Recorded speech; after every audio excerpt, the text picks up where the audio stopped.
This video is sponsored by Squarespace. Hey there guys, today I'm going to try something a bit different. I'm going to break down for you my top 10 favourite exercises. These are 10 that I personally use, that I've used with others. They're ones I enjoy, ones that get results, and ones that I think together can offer a almost comprehensive program for building functional training and performance. I've seen other creators do this, so I thought I'd throw my hat into the ring. But before I begin, I should offer some ground rules, because you see, in order to choose the best 10 exercises, you have to ask yourself, the best for what? So as always, I'm of course looking at functional performance. I'm looking at exercises that are going to help you to move more healthily and in a pain-free manner, going to improve your athleticism and develop a well-rounded physique with no obvious flaws or gaps in it. So that's what we're looking at today, and anything extra like hypertrophy or max strength gains, etc. These are just added nice bonuses that might give these exercises a few added points. When selecting exercises, I try to look at things that I use personally, things that I enjoy using that are actually fun, but also things that offer a lot of benefits and that are things that are practical. So there's a kind of Venn diagram and I'm looking for overlap here. So for example, I love the med ball slam and that could have been incorporated here, but in reality, it's not quite as useful as something like the kettlebell swing because it doesn't offer you quite as many benefits. At the same time, I also do far fewer med ball slams simply because it's tricky to do, because you need to have a med ball and you need space where you can slam it on the ground. Without further ado, let's get going, and my number one first choice for top exercise is push-ups. Now, this nearly didn't make the list because it has some crossover with dips, which we'll get to in a moment, because I also really like crawls if we're looking for a push exercise. But if I'm being honest with myself, push-ups are still one of the real bread and butter exercises that I use for my training. Push-ups help me build my physique. They're something that nearly anyone can do, at least easy progressions if you do a wall push-up or knees on the floor, and they're practical and you can do them literally anywhere. As you guys know, I've talked at length about how I perform push-ups in a kind of bouncing manner with a short range of motion a lot of the time. This is great as a form of conditioning. It builds strength and endurance. At the same time, it floods the muscles with blood and metabolites, which stimulates growth, hypertrophy, but also encourages things like recovery, nutrient delivery, oxygen delivery, etc. I really recommend this. Or you can go much slower and use a more controlled, full range of motion, and I like to combine these two to get all the benefits. And when you do high repetitions or really slow controlled push-ups, this can make them difficult enough to do even at higher levels. And then you've got all of the variations, things like explosive clapping push-ups, which are really cool, things like one-handed push-ups, which, it's a bit of a cheat to throw them in here, but they're great for all kinds of things, such as anti-rotation. So yeah, the push-up, it's one of the fundamentals of training for a reason. I really love the push-up thing. Everyone should do push-ups in some way, shape, or form, and that's why they're number one on this list. Oh, and this list isn't in any particular order, so pay no heed to which is first and which is last. In a similar vein, number two for me is pull-ups. I think pull-ups are likewise fantastic. Whereas push-ups are your pushing movement, pull-ups are a basic pulling movement, of course. Pull-ups are fantastic because they build the lats, the grip, the biceps. You can switch the grip and do chin-ups or neutral grip pull-ups, which is great if you want to target the biceps more or the lats more. You can do arched pull-ups if you want to really retract the scapula and build it that way. And also, it's just fun. If I walk into a gym and I see a pull-up bar, I just instantly gravitate towards it. I want to jump up there, grab it, and do pull-ups. So yeah, I love pull-ups in all their shapes and forms. And I think, again, this is a real staple that everybody should be doing. I would say that rock climbing is even better than pull-ups because it challenges your lats and your grip and your biceps in much the same way, or your pulling muscles, but it does so in a more dynamic and realistic and functional manner.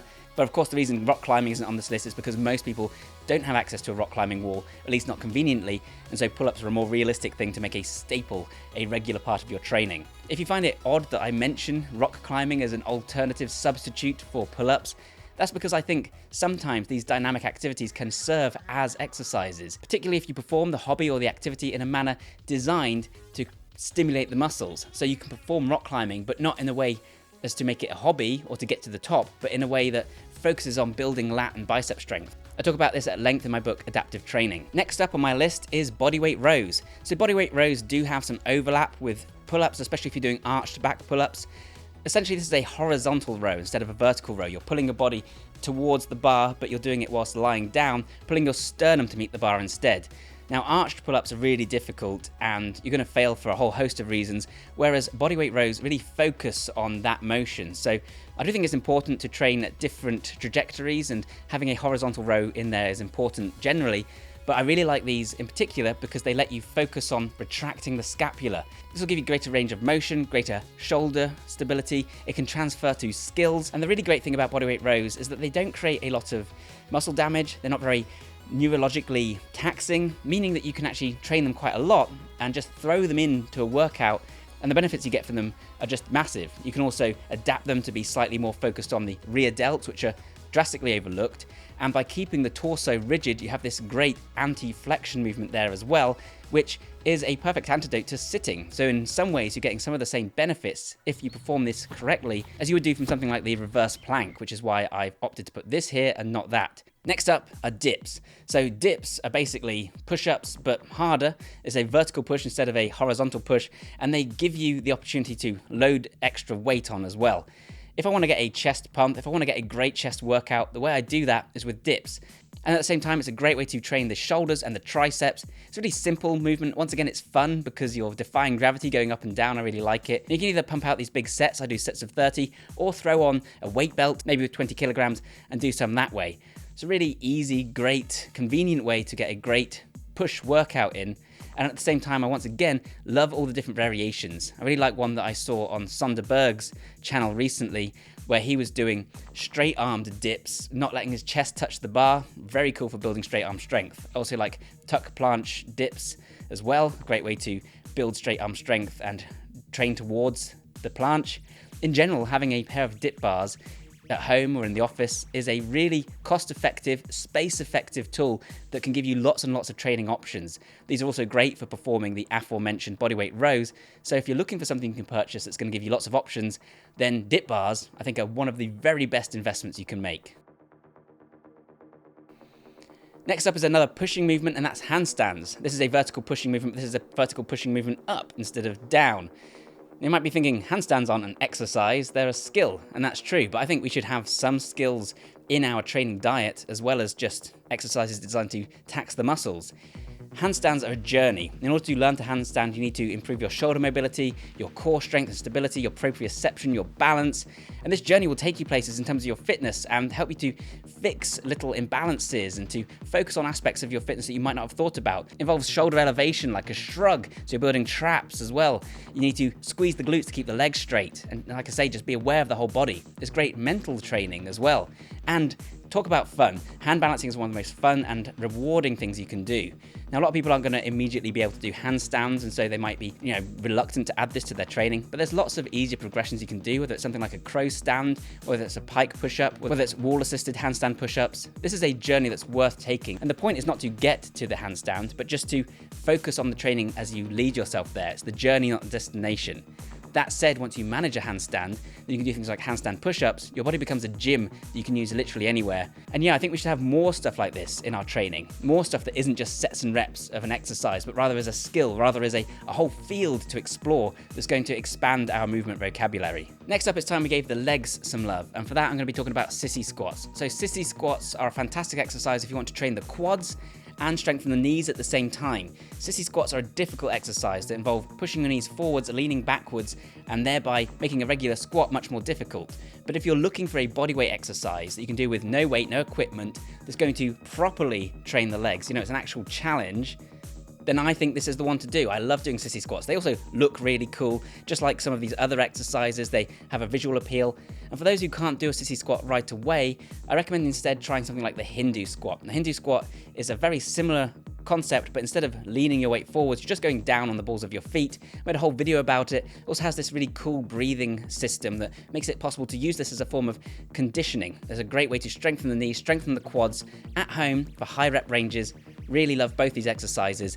And again, it shows that you can get a good leg workout with calisthenics. Speaking of, the next one is Cossack squats. So Cossack squats are a form of squat where you're going to go down on one leg and you're going to extend the other leg out to the side. This involves a lot of mobility because you need that hip abduction, you need a bit of external rotation. At the same time, it's placing the weight more on one leg, making it almost a form of single leg training. At the same time, you need to maintain good posture, you need to have your heel flat on the floor. All these things together make this a fantastic form of training. You're getting mobility, you're training in the frontal plane, which is so overlooked, great for cutting, changing direction, etc. So yeah, the Cossack squat's fantastic. And I like it. I've been doing it for a long, long time because it's what every anime hero does when they warm up before a fight, whether it's Goku or even Sonic the Hedgehog before you play a level. So yeah, the Cossack squat is cool. I will say it's a bit of an anomaly on this list because it's the one I actually enjoy the feeling of doing the least. Like, I'm like, ugh, Cossack squats. It's the only thing on there like that, but it's because they feel a bit uncomfortable. But that's a good thing because it means I know I'm getting some benefit from it. I like to perform Cossack squats with a kettlebell held. Not only does this let me get deeper into the squat and compensate for some of my mobility limitations, acting as a counterbalance, but also of course means a greater challenge for the supporting leg, meaning I can build some serious leg strength like this as well. But what you will need a kettlebell for is the kettlebell swing. Kettlebell swings are a brilliant exercise. They do take some time to learn because you need to do that hip hinge properly. So if you're not used to deadlifting or you haven't done kettlebell swings to begin with, you might find you're squatting too much or rounding the back. You can hurt yourself with this, so you need to ease yourself in gently and start with a lighter weight. And I recommend watching my kettlebell swings video and a whole bunch of other videos out there on kettlebell swings. But once you get this right, then not only are you training that hip hinge and really cementing that movement pattern by performing high repetitions of it, you're also training the glutes, making them stronger, and you're doing a kind of extension here with the knees and the hips at the same time, which translates to greater jump height, running speed. And the great thing about kettlebell swings as well is that you can use them as a form of conditioning, metabolic conditioning. You can use really long rep ranges. There you're building strength, but at the same time, strength endurance, getting in a bit of cardio, fat loss in a way that's fun and challenging. And because the weight is offset, it's swinging in all these different ways and you've got the momentum to tackle with, so every repetition is slightly different. Then there's all the variations you can do. You can do the sports swing, the hardstyle swing, you can switch into some kind of snatch or drop back on one leg. So many cool options. The kettlebell swing, again, is a whole world of different exercises, and all of them are brilliant for building glute strength and work capacity, two things that belong in any workout. And something like this shows that if you're not into cardio, you don't have to go for long runs. Doing long sets of kettlebell swings at home in the comfort of your own home at the end of a workout is a brilliant way to get many of the same benefits. Next up is one that you won't likely hear on a lot of lists. That's the crossbody kettlebell swing. Here you're going to be swinging the kettlebell across the body, rotating at the waist and rotating at the hip at the same time. This is brilliant because it trains transverse strength, rotational strength. I talk about this all the time on the channel, how we don't rotate the body enough.